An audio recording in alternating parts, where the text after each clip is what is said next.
Bismillahirrahmanirrahim. Assalamualaikum warahmatullahi wabarakatuh. Innal hamdalillahi wa syukralah, la haula wala quwata illa billah. Allahumma la sahla illa ma ja'altahu sahla wa anta taj'alul hazana idza syi'ta sahla. Rabbana syrah lana sudurana wa yassir lana umurana wahlul 'uqdatam min lisanina yafqahu qawlana. Amma ba'du, ibadallah.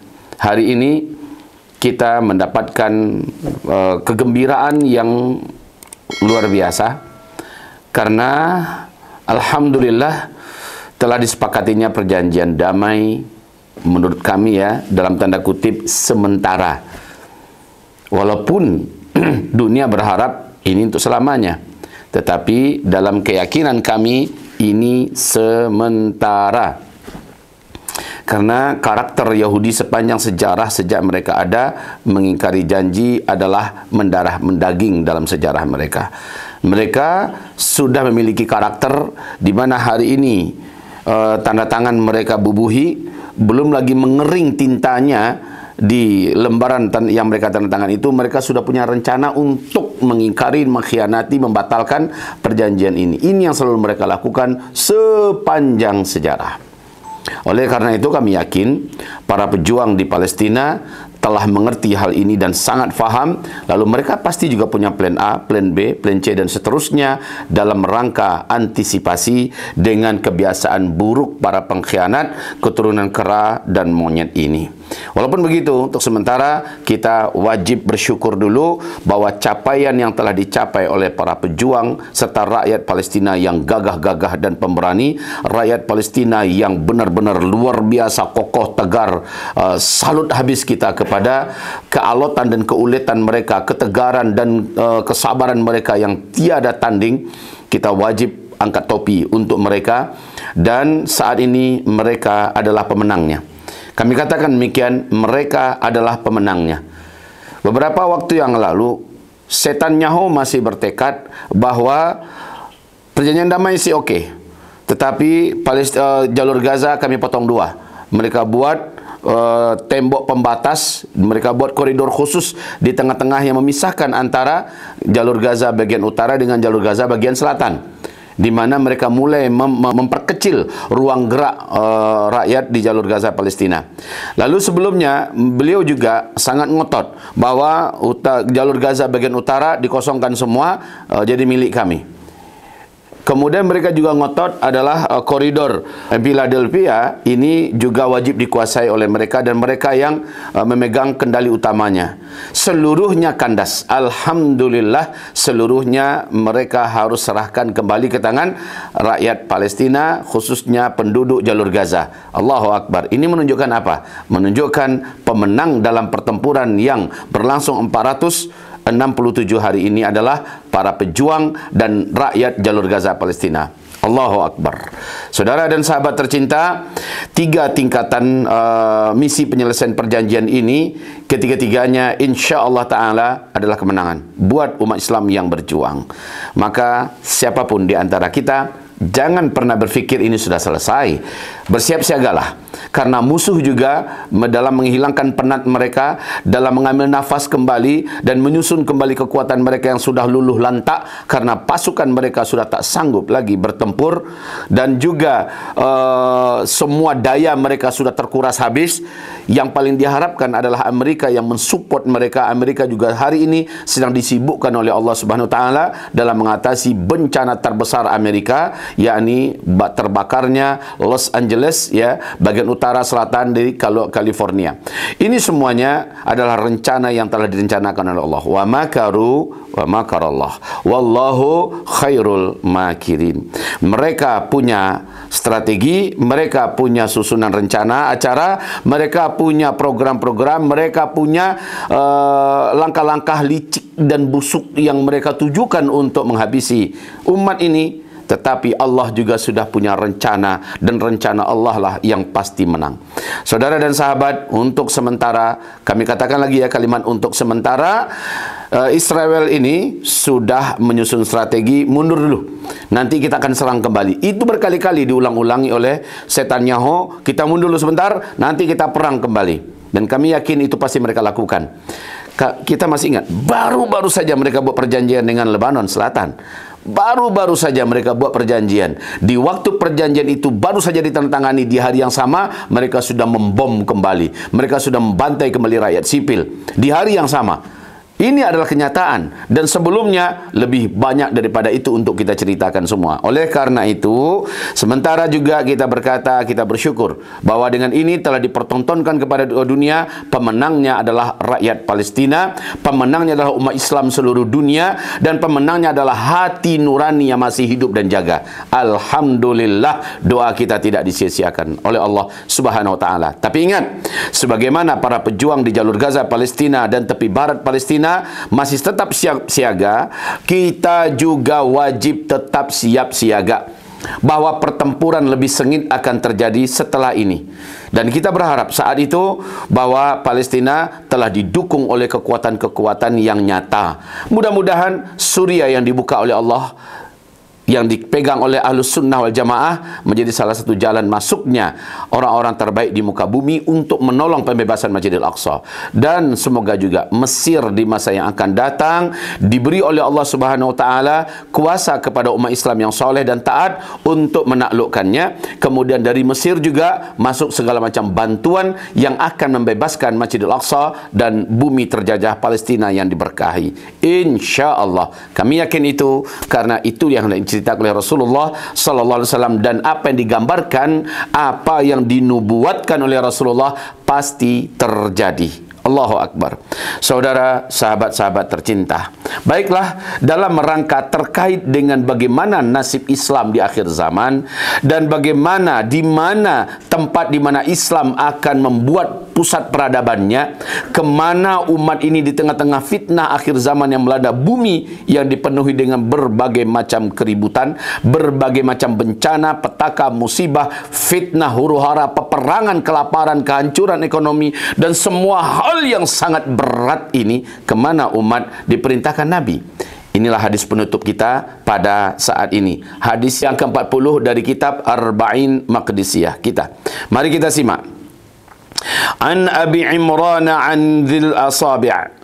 Dari Abu Imran dari Dzil Asabi', qala, ia berkata, qultu, aku bertanya, ya Rasulullah, wahai Rasulullah, ini butulina ba'daka bil baqa, kalau kami dianugerahi oleh Allah harus menyambung hidup ini sepeninggal engkau, punya masa yang lebih panjang sehingga kami menjalani ujian demi ujian yang berat setelah engkau pergi ya Rasulullah, aina ta'muruna, kemana engkau perintahkan kami untuk hijrah ya Rasulullah? Kemana engkau perintahkan kami untuk bertolak dan mencari tempat yang aman ya Rasulullah? Kemana ya Rasul? Qala, Nabi sallallahu alaihi wasallam menjawab, alaika bi Baitil Maqdis, wajib bagi engkau untuk hijrah ke Baitul Maqdis. Yang mana yang Baitul Maqdis? Kami sudah bedah sebelumnya. Silakan buka kembali kajian-kajian kita. Intinya Baitul Maqdis itu hampir setengah dari seluruh Palestina yang ada. Ya. Kemudian saudara dan sahabat tercinta yang kami muliakan, di dalam Al-Quran Allah juga menyebutkan, dan di hadis-hadis yang lain mengatakan, kami berkahi Masjidil Aqsa dan yang sekitar Masjidil Aqsa. Tempat yang paling diberkahi, ribat yang paling ditolong dan paling dimenangkan oleh Allah adalah Baitul Maqdis wa aknafi Baitul Maqdis. Sayap-sayap dan beranda-beranda Baitul Maqdis, termasuk Suriah, Lebanon, Yordania, insya-Allah ta'ala ini menjadi aknaf Baitul Maqdis. Maka inilah tempat. Di hadis yang lain berkata, Syam, Syam, Syam, alaika bisyam, alaika bisyam, alaika bisyam. Artinya ini adalah tempat yang direkomendasikan oleh Rasulullah sallallahu alaihi wasallam di saat umatnya nanti sedang panik. Kemana mereka harus lari menyelamatkan nyawa, menyelamatkan harta, menyelamatkan keluarga, menyelamatkan kehormatan, dan yang lebih penting menyelamatkan iman dan akidah. Rekomendasi Nabi bukan ke Mekah, ke Madinah, bukan. Rekomendasi Nabi bukanlah ke negeri-negeri Arab, Bukan. Tetapi alaika bisyam. Engkau harus pilih negeri Syam.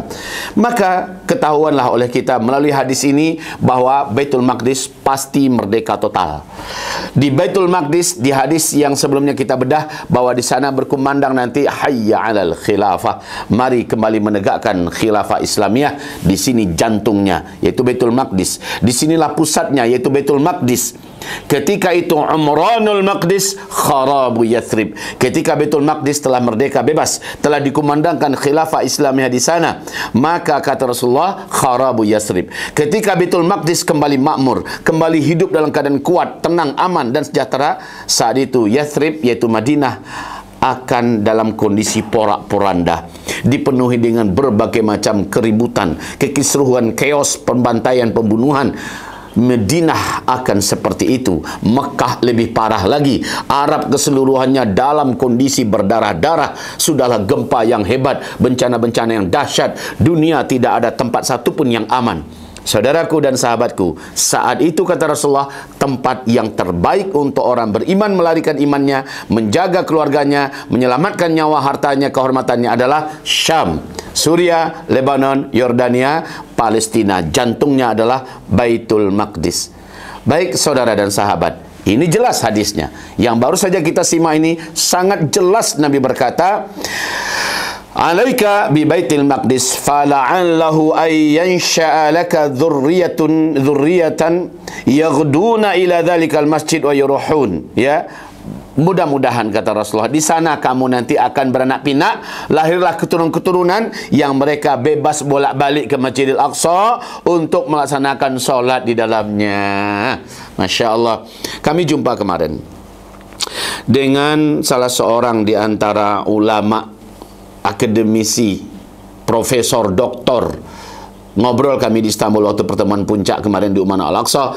Ketika kami tanya sama beliau, Syekh, menurut antum, kalau Allah kasih kami rezeki, kami pindah nanti ke Palestina, apakah kami tinggal di sekitaran Yerusalem, Urushalim, Baitul Maqdis, atau di Gaza? Kata beliau, jaraknya dekat tuh semua, kata beliau. Tinggal pun di Gaza, maka pergi ke sana itu hanya setengah jam saja, 20 menit sampai itu, karena jalanan juga lancar, perjalanan juga tidak begitu jauh, hanya lebih kurang 80 km ya, dan jalanan juga sangat cantik ya, seperti tempat landasan pesawat terbang, lapang, cantik dan bersih. Maka menuju ke sana paling hanya 20 menit. Artinya apa? Mau ditinggal di mana saja, itu semuanya baik. Tapi kalau antum tanya ke saya, katanya, saya rekomendasikan, yuk kita tinggal sama-sama di Gaza. Masya Allah. Saudara dan sahabat tercinta yang kami muliakan.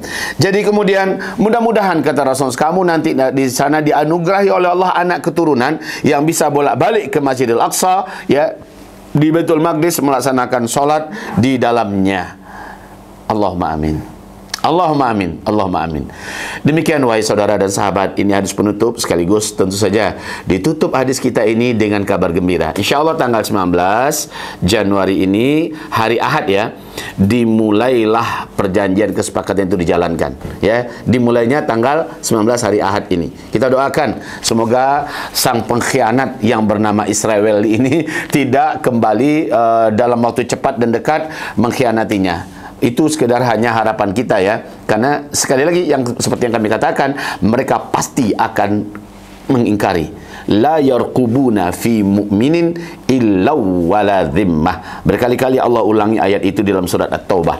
Orang Yahudi itu, orang-orang dari keturunan Bani Israel ini, mereka tidak akan pernah memperhatikan apapun perjanjian yang mereka buat dengan kamu. Mereka tidak akan pernah mengindahkan dan tidak akan pernah menepati apapun perjanjian yang mereka buat dengan kamu. Mereka pasti akan mengkhianati.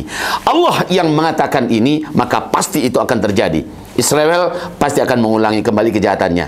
Ini karena dia terpaksa, sebab induk semangnya yang memberikan, yang mensupport senjata, biaya, dana dan sebagainya, sekarang lagi kocar-kacir memperhatikan bencana yang terjadi di dalam negerinya, yaitu kebakaran besar yang tidak bisa dipadamkan sampai titik hari ini, bahkan makin menjadi meluas.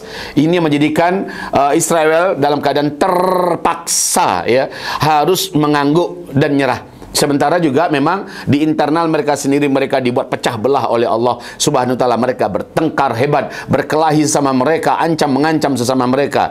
Alhamdulillah, tambah lagi pasukannya sudah nggak punya gairah lagi, sudah tidak punya semangat lagi, dan juga pasukannya juga sudah banyak yang hilang, banyak yang lenyap, banyak yang dirawat dan cacat permanen, puluhan ribu jumlahnya. Banyak yang sakit jiwa dan bunuh diri karena mereka trauma, stres, dan tak mampu lagi lanjutkan perang di wilayah yang saat ini sedang dipimpin oleh para pejuang terbaik di muka bumi, bumi yang diberkahi Ardul Palestin, bumi Palestina.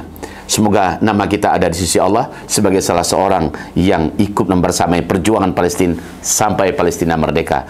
Sekali lagi, jangan pernah kita berhenti dan kita menganggap bab infak fi sabilillah untuk Palestina sudah selesai. Belum. Baru dikatakan selesai bila Baitul Maqdis telah bebas merdeka. Kalau sekarang baru perjanjian damai, ya, belum bebas merdeka. Israel tetap masih menjajah, ya. Kemudian ke depan kesibukan yang terjadi di jalur Gaza akan dialihkan oleh Israel kepada tepi barat Palestina.